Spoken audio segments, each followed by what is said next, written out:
जिनके कारण ये भारत आज़ाद दिखाई देता है, अमर तिरंगा जिन बेटों की याद दिखाई देता है, उनका नाम जुबां पर लो तो पलकों को झपका लेना, उनकी यादों के पत्थर पर 2 आंसू टपका देना। हरिओम पवार जी की ये पंक्तियाँ पर्याप्त हैं शहीद हुए सैनिकों को श्रद्धांजलि देने के लिए। आज हम लोग यहाँ पहुँचे हैं भगवान परशुराम पार्क सेक्टर 21 में CDS विपिन रावत जी को श्रद्धांजलि देने के लिए। विधायक सीमा तिरखा जी द्वारा आयोजित इस कार्यक्रम में पूर्व सैनिक अधिकारियों ने भी अपना श्रद्धांजलि समर्पित की है।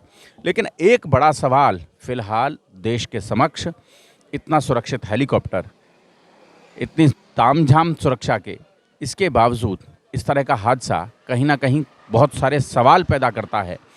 और वो जो सवाल हैं, उन सवालों के जवाब जानने के लिए हम लोग बात करेंगे सेना के पूर्व अधिकारियों से और जानने की कोशिश करेंगे कि कहीं जैसा देश समझ रहा है इसके पीछे कोई षड्यंत्र तो नहीं है, कोई विदेशी ताकतें तो नहीं हैं जिन्होंने हमारे सर्वोच्च सेनापति को, आप समझें, इस तरह के हादसे के बाद। आइए जानने की कोशिश करते हैं। ऐसा हो ही नहीं सकता था, इतना सुरक्षित हेलीकॉप्टर था, 2 इंजन का हेलीकॉप्टर था और तमाम तरह की चर्चाएं हैं कि सेना मतलब कोई षड्यंत्र की वो तो नहीं। तो आप पूर्व सैनिक के रूप में, पूर्व सैनिक अधिकारी के रूप में क्या सोचते हैं? देखिए, ये अभी इसकी इंक्वायरी चल रही है, तो अभी इस स्थिति में ऐसा कुछ कहना बहुत मुश्किल है। बट मैं एक बात आपको बता दूं, मैं एयरफोर्स से हूं, तो ये इतना शक्तिशाली हेलीकॉप्टर, सबसे अच्छा हेलीकॉप्टर है ये। बहुत ज़बरदस्त इंजन है इसका और इसमें all modern gadgets are available. Electronic equipment इतने हैं कि आपको किसी भी चीज़ का पता लग जाता है। प्राइम मिनिस्टर खुद इसका इस्तेमाल करते हैं? जी बिल्कुल, जितने भी VVIP हैं सभी इसी हेलीकॉप्टर का इस्तेमाल करते हैं। बहुत सुरक्षित है। और आपको मैं बता दूं कि इसको खुद जो 109 HU हेलीकॉप्टर यूनिट है सुलूर में, उसके जो कमांडिंग ऑफिसर थे विंग कमांडर PS चौहान, वो इसको खुद फ्लाई कर रहे थे। ये एक बहुत बड़ी बात है। और उसमें ये जो अभी ग्रुप कैप्टन वरुण सिंह हैं, ये अपने आप में एक टेस्ट पायलट हैं। टेस्ट पायलट उनको कहते हैं कि जो जितने भी जहाज हैं पूरी इंडियन एयरफोर्स में, वो सबको उड़ा सकते हैं, टेस्ट पायलट। तो वो भी साथ में थे।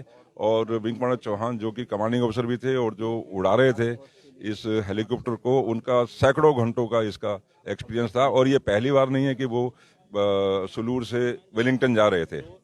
बट देखिए, ये ऐसा होता है कभी कभी, कुछ चीज़ें हमारे हाथ में नहीं होती हैं। अब ये इंक्वायरी का विषय है, तो मैं इसमें ज़्यादा नहीं कह पाऊंगा कि इसका कारण क्या था, असली कारण क्या था। पर पूरा देश सदमे में है फिलहाल और देश को लगता है कि उनके सेनापति के साथ कहीं कोई षड्यंत्र तो नहीं हुआ। देखिए, डोकलाम के बाद और सर्जिकल स्ट्राइक के बाद जनरल बिपिन रावत इस देश के हीरो बन गए थे, हमारे मन में हीरो बन गए थे। पूरा देश उनकी तरफ देखता था। कहीं पे इतने सख्त वो बयान दे देते थे कि हमारे जो दोनों और हमारे नॉट सो फ्रेंडली कंट्रीज हैं, उनको दोनों पड़ोसी देश भी डरते थे उनसे।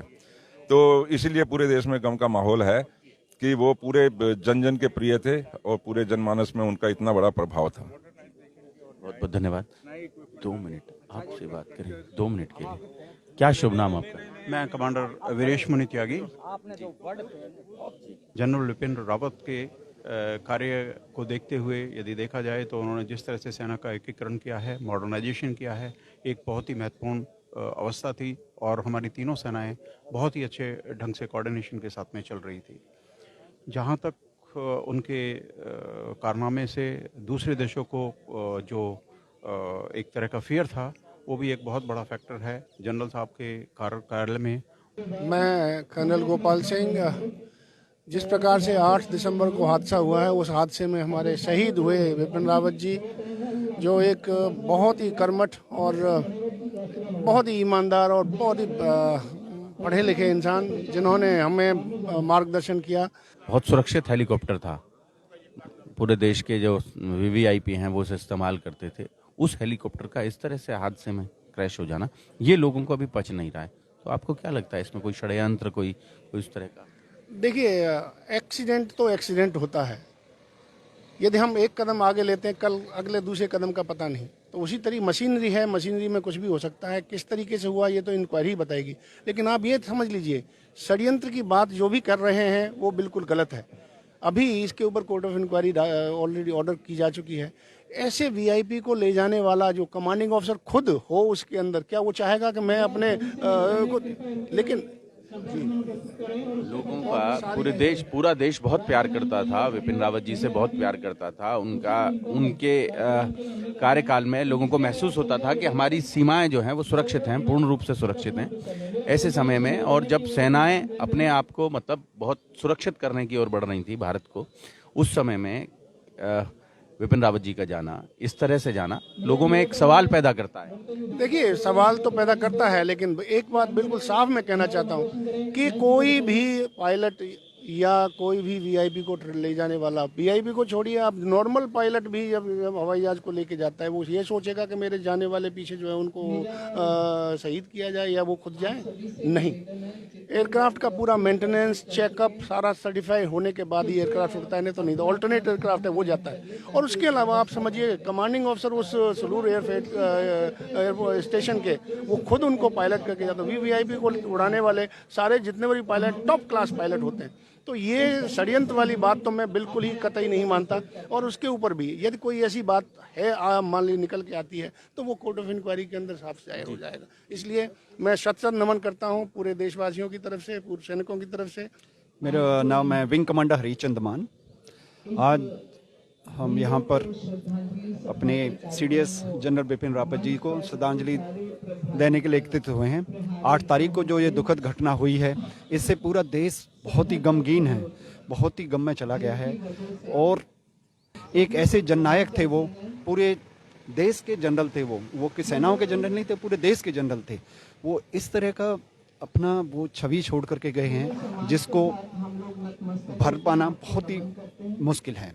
उन्होंने सेना के लिए जो भी उत्कृष्ट कार्य करे हैं, उनकी जितनी सराहना की जाए वो कम है। अभी हाल ही में 2-3 दिन पहले जो एक बहुत बड़ा हादसा देश में हुआ, पूरा देश स्तब्ध, बहुत इससे हैरानी बढ़ी है कि एकदम अचानक से हमारे देश के 13 लोग हमारे हाथ से रेत के जैसे फिसल गए, और ऐसे लोग जिनके ऊपर बहुत बड़ी जिम्मेवारी थी। तो आज क्योंकि कल उनका अंतिम क्रिया की गई, तो इसलिए आज हम लोगों ने सोचा कि हम सब लोग मिल करके एक अपने भाव व्यक्त करने की तरीका ही होता है। तो हमने अपने शहर से जो हमारे फौजी भाई थे, जो डिफेंस में हैं, अलग अलग माध्यम से, एयरफोर्स के हैं, दूसरे हैं, हमने उन सबको बुलाया।